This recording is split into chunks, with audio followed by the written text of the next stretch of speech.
What's up, you guys? Stoopzz back in with another video, and today I am bringing you my BFA 8.1 melee tier list. I'm getting this question all of the time now, what classes are doing the best, so I figure it's a good idea to put this video out there to try and answer some of these questions so you know, or you're better informed on what classes are performing the best inside of 8.1. Now, keep in mind the date of today's video. This tier list can change in a couple weeks with some nerfs, some buffs, who knows? So make sure you're aware of the date of the video before commenting below and saying something that's completely irrelevant to the video that you're watching today. Now, if you are unfamiliar with tier lists, before I dive into this, there are several tiers on tier lists. You might see things like S+, S, B, D, E, you know, it goes all the way down to even F. But currently in the 8.1 meta, I don't believe that there are any classes that are extremely weak when it comes to PvP. I know for PvE it's completely different, but for PvP, there aren't too many.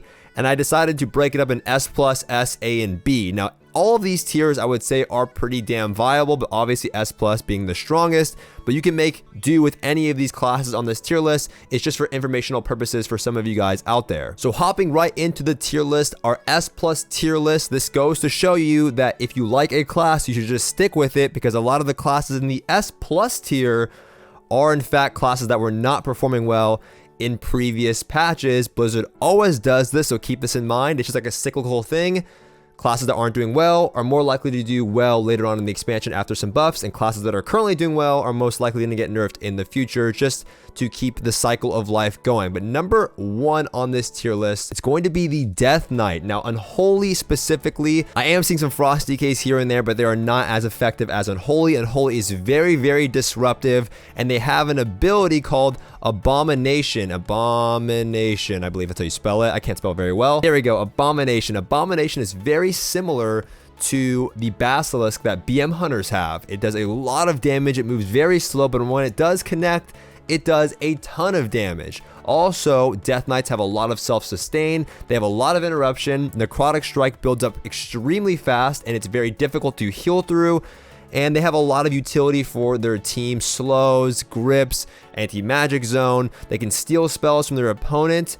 They have a lot of utility for the team, as well as just damage, and just they're a complete package class right now, and they're in a lot of the stronger comps. So it's no surprise to me that they are the S+ tier, and I know many of you are probably aware of this. So if you are playing a Death Knight out there, I'm very happy for you guys, because it's been a long, cold slumber, and it's like Arthas awakening from the fucking frozen throne.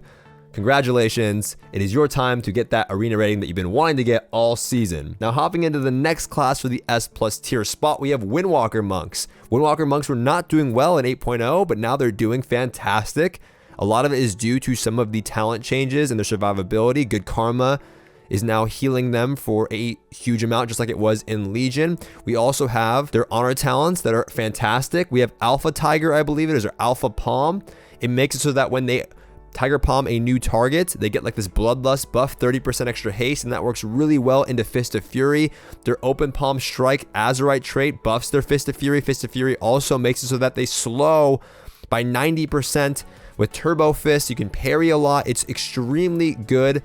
They're doing a lot of damage. They have high mobility, great team utility, once again, just like Death Knights, and they're in a wide variety of comps just like Death Knights. They work great with double melee. Obviously, Death Knight, Windwalker, Walking Dead does well, but they're also a class that can go into caster comps. You can see Windwalker Ellie doing extremely well with things like Lightning Lasso, and I'm very happy for Windwalkers, because no one wanted to play Windwalkers in the past, but now, because of some of these changes, they're one of, if not the best melee class in 8.1. And that is it for me in my S+ tier. There are a lot of classes that are still very strong in the S tier, but these two classes in my mind stand out to be some of the strongest all-around melee classes. For the first class going into the S tier, I'm going to put Demon Hunters. Demon Hunters are still very, very strong. They did see some changes to their mana burning abilities, with Mana Rift getting nerfed and how long they need to be in place for, and the Fury cost being put to 50, but still Demon Hunters do absurd damage. They have very, very high damage, and this damage is not only single target pressure, but they also have exceptional cleave damage. They still have their high mobility and excellent team survivability with things like darkness and self-sustain healing, just based on their ability to leech. Blur is still very, very strong cooldown. Obviously, Darkness, as I mentioned before, is a team utility spell, can be used for themselves.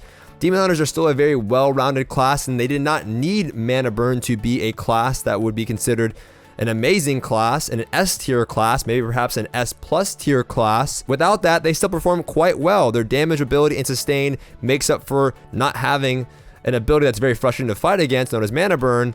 It makes up for all of that, and I think Demon Hunters could be considered an S plus tier class, but for now, I'm going to put them in the S tier. Now, moving on to the next class in the S tier list, I'm going to place the Warrior under this tier, specifically Arms, but Fury is also very, very strong in 2v2s, but Arms Warriors got a nice buff to their utility.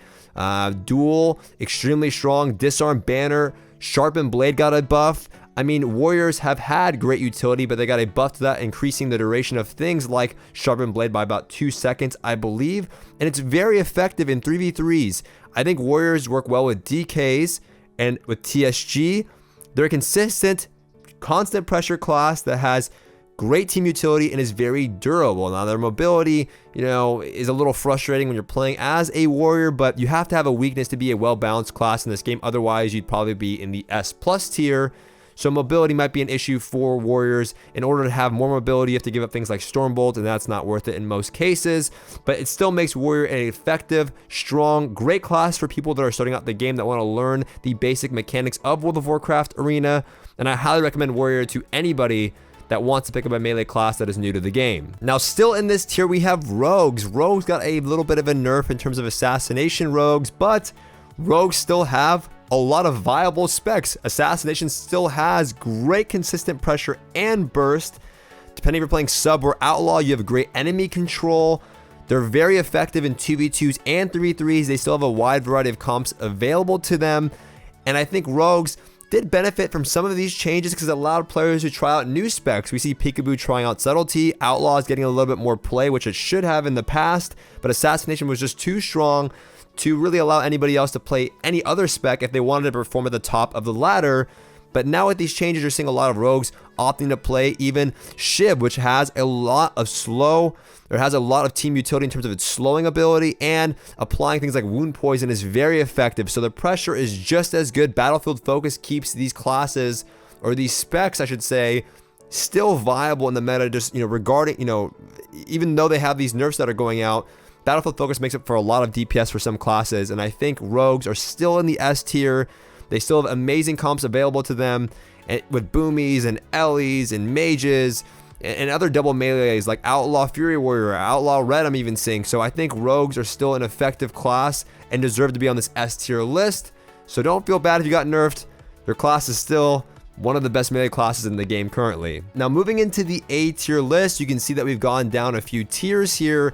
But I actually deleted the B tier because I don't believe a class right now could be considered in the B tier just yet in terms of the melee classes, because the meta hasn't developed enough for me to kind of differentiate some of these classes and say this class specifically is nowhere near as powerful as some of the classes at the top.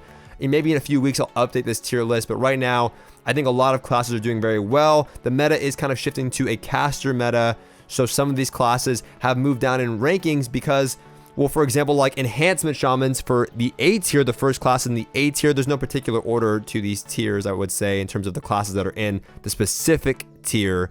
Enhancement Shaman being number 1, they had a lot of comps available to them in 8.0. We had things like Enhancement Demon Hunter, Enhancement Warrior, obviously, Enhancement Moonkin, Enhancement Shadow Priest. There were so many comps available to Enhancement Shamans in 8.0, where now I'm not seeing them as much because we've shifted to a caster meta and a lot of people are opting to play Elemental. That's kind of a giveaway for the caster tier list, but we have Enhancement Shamans in A tier. They still have great team utility. They still have constant pressure and massive burst windows. A lot of people were saying that Enhancement Shamans are getting nerfed. They're getting nerfed because of the talent changes like Fork Lightning getting baked into some other talents, but they still do a lot of damage. The problem with Enhancement Shamans, and I thought maybe this would not be an issue, is that they are the focus for a lot of comps and their mobility is not the best. They can still kite very well and avoid damage. If you're very good at playing an Enhancement Shaman, you can kite around pillars quite well. And I thought that if Fire Mages got kind of erased a little bit, or Assassination Rogue Fire Mage was kind of taken out of the meta a tiny bit, that they would perform better. But we're seeing a lot of caster classes, and I still think Enhancement Shamans are great, but they're just not as strong as some of these other classes, I would say. But with Warrior being S tier, Enhancement could be considered S tier. I just think that these classes have a lot more comp variety to them. They have a lot more comp options to them, whereas Enhancement really in my mind only has like Enhancement Warrior, and Elemental is just too good, and you're not going to see as many Enhancement Shamans because of the fact that Elemental is so much stronger in my mind currently than Enhancement Shamans. But if you play an Enhancement Shaman, don't get me wrong, you can still play any of these classes in the A tier. Play what you want, you guys. Don't listen to me. You know, what the fuck? Just play what you want to play. You can still do well and get all of the achievements that you really want playing any of these classes right now. Now, moving into the next class in the A tier, we have Survival Hunter. Now, the thing with Survival Hunters is they actually didn't have any changes going into 8.1. They weren't nerfed. As far as I can tell or remember, they weren't nerfed going into 8.1, but the comps or classes that they played with aren't as strong as they were in 8.0. Rets had a little bit of a tone down in terms of their burst pressure. We also saw Feral changes. Ferals got nerfed in terms of their damage output, but they got a lot more support. So Jungle just doesn't have the same pressure as it did or used to in 8.0 or in previous patches. And because of that, it's hard to give Survival Hunters a spot in the upper tiers. However, if there is a comp that comes out in the future like DK Survival Hunter, and that makes a big go in this patch, you could see Survival Hunter moving up in the tier list. If we find a comp like Survival Hunter Moonkin, which was good in the past, makes kind of a comeback, you could see it moving up in the tier list. The problem is, once again, we're seeing a lot of Moonkins being, paired with Elemental Shamans or just other classes in general. And because of that, in this caster meta, it's hard for me to give Survival Hunter an upper tier spot. A lot of the times where you are based on these tier lists is not just your class, but the comps that are available to you. And Survival Hunters don't have the most amount of comps. Whereas a lot of Moonkins aren't going to be like, hey, I want to play with a Survival Hunter. They're probably going to opt to play with an Elemental Shaman or a Shadow Priest, another class that is performing extremely well, or just simply has a better comp available to them that matches better with the comps that they're currently fighting in the meta. They still have crazy damage output. They have a lot of team utility in terms of pet freedom, Sacrifice pet freedom being good into Moonkin Druids, Sacrifice being good into things like Fire Mages, and Bandage being good into, specs like Assassination and Feral, and they have effective CC options. So again, I still love the Survival Hunter. It's a fun class to play. I just don't know a comp for them right now that's going to be in the S tier list, so I can't put them in the S tier list. Now, going into the last two classes for the A tier list, we have Feral Druids and Ret Paladins.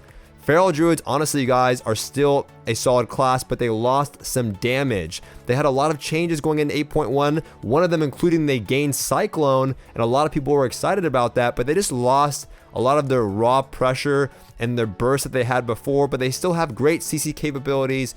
They still have great mobility. They have amazing healing potential similar to Ret Paladins, but these changes resulted in their damage, their damage just being reduced a little bit. I don't know if they were just straight outright nerfs, but there was just so many changes to the class overall that when I fight against a jungle or I see them on the ladder, it just doesn't feel the same as it did in the past. We could see some new comps coming out of the woodwork soon, but once again, it's just not as good as Moonkin Druids or some of the other classes on this list, and that's just how World of Warcraft is. Most people want to play with the best classes because it's all about rating and gaining rating, and if Feral Druid's not the best class, you're just not going to see it in the best comps and the best comp matchups, and they don't work well with some of these classes, even though you could play things like Feral Druid Death Knight, which we saw in previous expansions. At the moment, Cyclone isn't enough to give them a spot on one of these tier lists, or the upper tiers I should say, but they're still a very solid class, and if you enjoy playing Feral, keep at it. You might see some changes in the future. Now for Retribution Paladins, they got toned down on their burst. They got like a lot of nerfs, but then they got like some weird hidden buffs. They buffed Templar's Verdict out of nowhere. They reduced the damage reduction in PvP for Templar's Verdict, which now all of their damage is like Templar's Verdict if you look at their damage breakdown some games. But they have insane burst still. They nerfed their burst, but their burst is still extremely strong, and they still have team utility like Bop and Sink. They did nerf their Word of Glory, and not a lot of people are even playing it anymore. But with wings, when they pop their wings, they have great healing potential, but they still lack the mobility. They still lack solid comp options. There are some good comps out there. I could see Ellie Ret being good. I could see comps like Ret Hunter still being pretty good. I could still see comp options like Ret Shadow Priest being very good, but they still lack mobility. They're still quite squishy, and if they lost some of their bursts, they're just obviously not going to be as high on the tier list as before. But with that being said, a lot of people, with the way that they think in this game, they're going to say, why would I play Survival Hunter Shadow Priest? I can play Death Knight Shadow Priest or Windwalker Shadow Priest. I can play a lot of other comps that have S+ tier classes, and that is generally how the meta works. The meta works as comps revolve around S+ tier classes, and then you can squeeze in A tier or S tier classes into those comps, and they work very well based on some of the utility that they might bring, or the sustained healing that they might bring, or just anything that they bring to the table. But that is just my tier list for 8.1 so far in BFA. Obviously, this can change, you guys. Keep in mind the date of this video. If you're not in a spot that you want to be in, even though all of these specs and classes are very viable, and I think the meta right now is in a pretty balanced spot when it comes to PvP. Obviously, some classes are outperforming others, but we're at a spot where almost every spec or class has a place and does decently or quite well. If there's a class that you felt I left out on this list, or you want me to discuss further, or I should change something here, you can peacefully is the key word here, let me know in the comment section below, and we can talk about this further. Now, be on the lookout for my caster video that is coming out the day after this. If you're interested in casters for 8.1 and you want a tier list for that, you can let me know in the comment section below. Big shout out to all my Patreon supporters who've been supporting me this whole time. We were one of the only few PvP channels left for World of Warcraft on YouTube, and without you guys, it wouldn't be possible. If you're interested in supporting me on Patreon, the link is in the description box below, and for supporting me on Patreon, you can also earn yourself some coaching. Try not to miss me on my Twitch live stream or answer all of your guys' questions in depth. Do not forget to subscribe, and I'll see you guys next time.